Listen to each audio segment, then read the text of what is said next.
আচ্ছা, যারা ধরুন অনেক দিন ধরে থেরাপিতে রয়েছেন বা যারা ভাবছেন যে আর থেরাপিস্টের কাছে যাব কিনা, গিয়ে কোনো লাভ হবে কিনা, তারা কোথায় আটকে?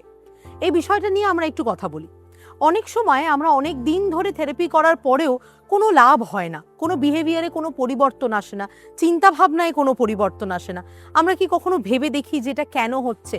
হতে পারে আমার থেরাপিস্টের সঙ্গে আমার র্যাপো ঠিক নেই, হতে পারে একটা ট্রান্সপারেন্সির সমস্যা হচ্ছে, বা ওই যে ট্রিটমেন্ট রেজিস্ট্যান্স যেটা নিয়ে আমরা কথা বলেছিলাম সেটা নিয়ে হয়তো একটা অসুবিধে হচ্ছে।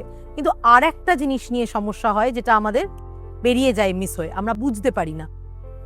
আমাদের প্রত্যেকের একটা ধারণা রয়েছে, আমরা সেই ধারণাটা নিয়ে বা সেই চিন্তা ভাবনার ধাঁচটা নিয়ে আমরা থেরাপিস্টের কাছে যাই এবং কথা বলা শুরু করি।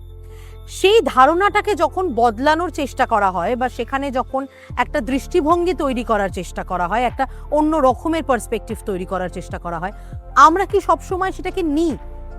Belief versus obsession. বিলিফ মানে ধারণা, একটা চিন্তা ভাবনার ধাঁচ, and obsession is when we are rigid about that belief system. যেমন ধরুন, আমার এই কালো শার্টটা খুব ভালো লাগে, আমার এটা পরতে খুব ভালো লাগে, আমাকে এটা পরে আমার মনে হয় আমার খুব কনফিডেন্ট লাগে। Black looks good on me is my belief, but only black looks good on me and I will not wear anything but black is my obsessive rigidity. আমি যখন থেরাপিস্টের কাছে গিয়ে আর কথাগুলো আমি শুনছি, সেগুলো আমি শুনছি হয়তো শুধু, সেগুলো কি আমি নিচ্ছি?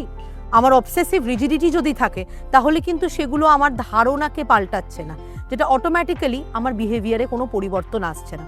তাই আমাকে আগে একটা জিনিস নিয়ে ক্লিয়ার থাকতে হবে যে আমি যখন একজন থেরাপিস্টের চেম্বারে ঢুকছি, আমি কি অবসেশনস নিয়ে ঢুকছি? তাহলে আমি সেটা তাকে বলবো যে এইগুলো নিয়ে কিন্তু আমি রিজিড, এগুলো নিয়ে কিন্তু আমি খুব পার্টিকুলার, আপনি যেটা বলছেন সেটা কিন্তু আমি বিশ্বাস করছি না বা আমি নিচ্ছি না। থেরাপিস্টের কাছে গিয়ে মাথা নাড়াতে থাকলে বিহেভিয়ারে আলটিমেটলি কোনো পরিবর্তন আসবে না এবং অটোমেটিক্যালি একটা প্রচণ্ড হোপলেসনেস ক্রিয়েট হবে যে কোনো কিছু করেই কোনো লাভ হচ্ছে না।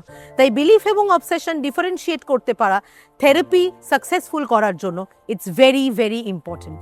I hope this helps. Yours truly, therapist.